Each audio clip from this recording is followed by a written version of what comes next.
উত্তর দিতে এলাম তৃণমূলে, গাইছে পাঁচালী মিথ্যা উন্নয়নে। বাংলার ঘরে ঘরে মানুষ গেছে জেনে, চোরেদের আখাড়া তৃণমূলের মানে। পশ্চিমবঙ্গের রাজনৈতিক প্রেক্ষাপটের প্রচারের এক ভিন্নধর্মী কৌশল হিসেবে বর্তমানে আলোচনার কেন্দ্রবিন্দুতে উঠে এসেছে বিজেপির রাজনৈতিক পাঁচালী। সাধারণত ধর্মীয় বা মাঙ্গলিক অনুষ্ঠানে যে পাঁচালীর চল রয়েছে তাকেই রাজনৈতিক হাতিয়ার করে শাসক দল তৃণমূল কংগ্রেসের বিরুদ্ধে তীব্র আক্রমণ শানিয়েছে প্রধান বিরোধী দল। বিজেপির এই পাঁচালীতে রাজ্যের বর্তমান প্রশাসনিক ও সামাজিক অব্যবস্থাকে তীব্র শ্লেষের সাথে উপস্থাপন করা হয়েছে। এখানে উঠে এসেছে একাধিক বিতর্কিত ইস্যু।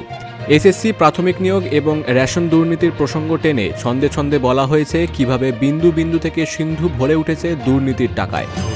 আজ কন্যাশ্রী বাংলার ঘরে, ডাক্তার পায় না ছাড় আরজি করে। লক্ষ্মীর ভান্ডার দিয়ে ভাওতাবাজি, চাকরি দিতে নয় সরকার রাজি। শোনো শোনো বন্ধুগণ, শোনো দিয়া মন, বাংলার দুরবস্থা করি বিবরণ।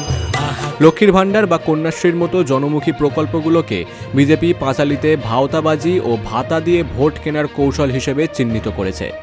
কর্মসংস্থানের অভাবকে এখানে বড় করে দেখানো হয়েছে। সরকারি হাসপাতালগুলোর পরিকাঠামোকে ব্যঙ্গ করে জমের দুয়ার বলা হয়েছে এবং মালদার মতো স্পর্শকাতর এলাকায় আইন শৃঙ্খলা পরিস্থিতির অবনতির অভিযোগ আনা হয়েছে। হাসপাতালগুলো সব জমের দুয়ার, বিল্ডিং আছে শুধু নেই ডাক্তার।